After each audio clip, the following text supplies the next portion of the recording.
भारत देश के सबसे महान और प्रसिद्ध कवियों में से एक कालिदास संस्कृत भाषा में अपनी काव्य की रचना करते थे। उनकी लिखी हुई बहुत सी रचनाएं काफ़ी प्रसिद्ध हुईं। उनमें मेघदूत, कुमार संभव और रघुवंश, जिन्हें व्यापक रूप से प्राचीन भारत का सबसे महान कवि और नाटककार माना जाता है। कालिदास के जन्म स्थान का आधिकारिक जानकारी नहीं है। कुछ लोग उनका जन्मस्थल उज्जैन तो कुछ उत्तराखंड रुद्रप्रयाग बताते हैं। अनेक विद्वानों का उनके जन्म को लेकर अलग अलग मत है। कथाओं के अनुसार कालिदास शारीरिक रूप से बहुत सुंदर थे और चंद्रगुप्त विक्रमादित्य के दरबार के नवरत्नों में से एक थे। कहा जाता है कि प्रारंभिक जीवन में कालिदास अनपढ़ और मूर्ख थे। कालिदास का विवाह विद्योत्मा नाम की राजकुमारी से हुआ। ऐसा कहा जाता है कि विद्योत्मा को अपने ज्ञान पर बहुत घमंड था। विद्योत्मा ने प्रतिज्ञा की थी कि जो कोई उसे शास्त्रार्थ में हरा देगा वह उसी से विवाह करेगी।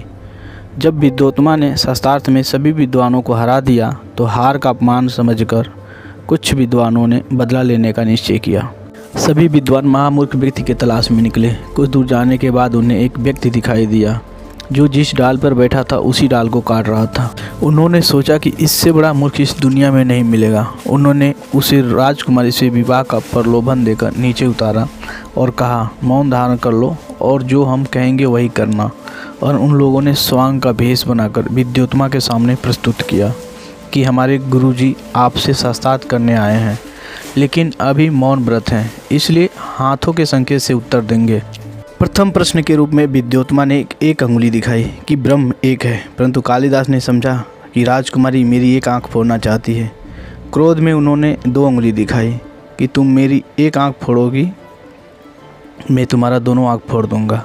लेकिन विद्वानों ने उनके संकेत को इस तरह समझाया कि आप कह रही हैं कि ब्रह्म एक है, लेकिन हमारे गुरुजी का कहना है कि उस ब्रह्म को सिद्ध करने के लिए दूसरे जगत की सहायता लेनी पड़ती है। अकेला ब्रह्म स्वयं को सिद्ध नहीं कर सकता। राजकुमारी ने दूसरे प्रश्न के रूप में खुला हाथ दिखाया कि तत्व 5 है। तो कालिदास को लगा कि थप्पड़ मारने की धमकी दे रही है। उसके जवाब में कालिदास ने गुस्सा दिखाया कि यदि तुम मुझे गाल पर थप्पड़ मारोगी तो मैं गुस्सा मारकर तुम्हारा चेहरा बिगाड़ दूंगा।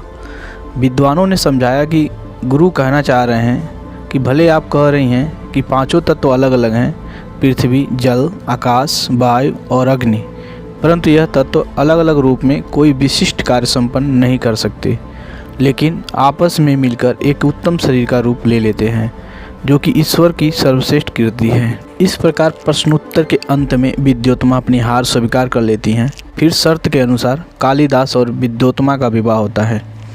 विवाह के बाद कालिदास विद्योत्मा को लेकर अपने घर आ जाते हैं। प्रथम रात में जब दोनों एक साथ होते हैं तो उसी समय ऊँट का स्वर सुनाई देता है।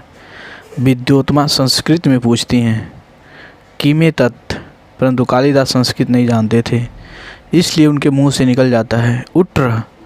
उस समय विद्योत्मा को पता चल जाता है कि कालिदास अनपढ़ हैं और मेरे साथ छल किया गया है।